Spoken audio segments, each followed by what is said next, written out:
natin. Sa isang nayon, may isang dalagang ubod ng tamad. Siya ay nagngangalang Juanita. Siya ay nakatira sa isang nayon. Kilala siya sa kanilang nayon dahil sa angkin niyang katamaran. Madalas siyang tawagin na Juanitang Tamad. Kasama ni Juanita ang kanyang ina.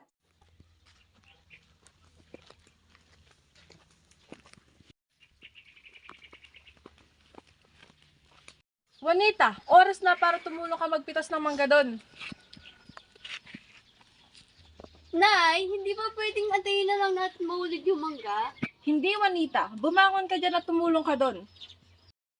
Si Juanita ay pilit na tumayo, ngunit humiga lamang sa ilalim ng puno ng mangga. Nakatakip ang mga kamay sa likod ng kanyang ulo, habang ang dalawang bata ay nanonood sa kanya ng may pagtataka. Nag-alok ng tulong ang dalawang bata sa kanya. Ate Juanita, tulungan na po namin kayo pumitas na mangga. Tara po.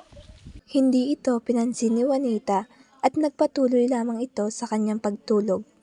Dumaan ang oras hanggang siya ay magising, ngunit walang mangga ang bumabagsak. Bakit di pa kaya bumabagsak ng mga mangga? Biglang bumagsak ang isang mangga at tumama ito sa kanyang ulo. Nakita ito ng kanyang ina. Naku, Juanita. Katamaran mo kasi ang nagdala ng sakit na iyan. Lola, naging masipag po ba si Juanita? Tignan natin mga apo. Biglang dumating si Aling Delta at nilapitan niya si Juanita.